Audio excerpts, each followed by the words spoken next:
Yeah. So Windrush for me, as I said to you before, my parents were Windrush parents. Yeah. My parents worked were students. They came here my father came here as a civil servant, my uncles and so on.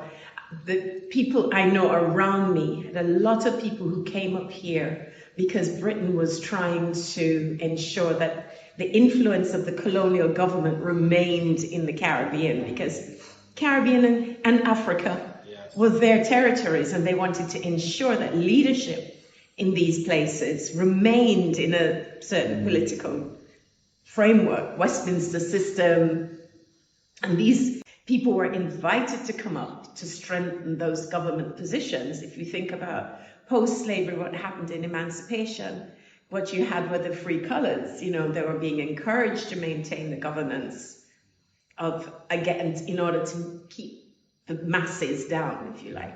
So when I have a different experience, I came up, a similar experience but different. I came up because I was left behind.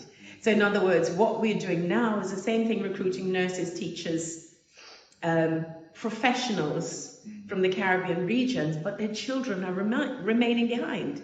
Yeah. So you have an instance where the economics says that we're giving you opportunities to better yourself, but the family is still being broken down. And the family structure means that if you have a breakdown family structure, it means that you destabilize the country.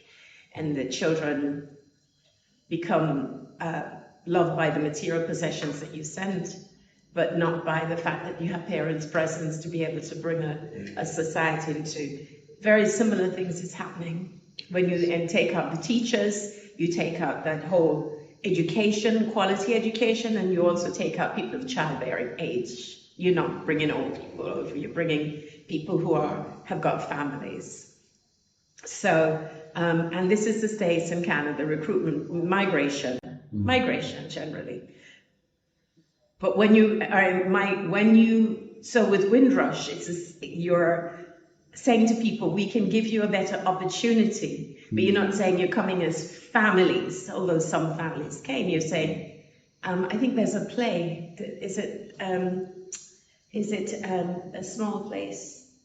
There's a play that was just done. This is well documented, that, you know, you have these men who come up, they stay, they establish things, send for the wife, send for the children, and at that time you now have family dislocation of one kind or another, whether it's the children have been left behind, and now the children are being sent up for the man has remarried or reassociated himself with a whole new family.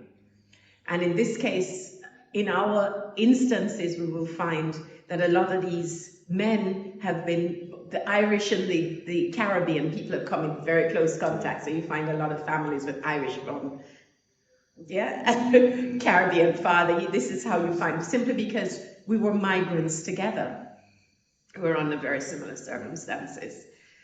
And so do you think it's important for us to try and understand the diversity of the stories? Because I feel like the Windrush story is about one type of immigrant who comes from the Caribbean, maybe works on the underground, but from what you're saying... And I think it's important because you'll find in the American documenting, you'll find that very educated people worked on the railway lines. You think of all so you never hear that about the Caribbean, that many times a lot of the people who came on the Windrush fought in the war, lived in France, lived in Germany, were professionals, they were trained people. If you look at the BBC thing, calling West Indians, and you'll see that they came up as professionals, they came up as nurses, they came up as engineers and were able to, and then were trained.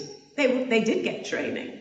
So you had people in the RAF who could fly planes, who could do engineering works, but they were never given those opportunities when they came.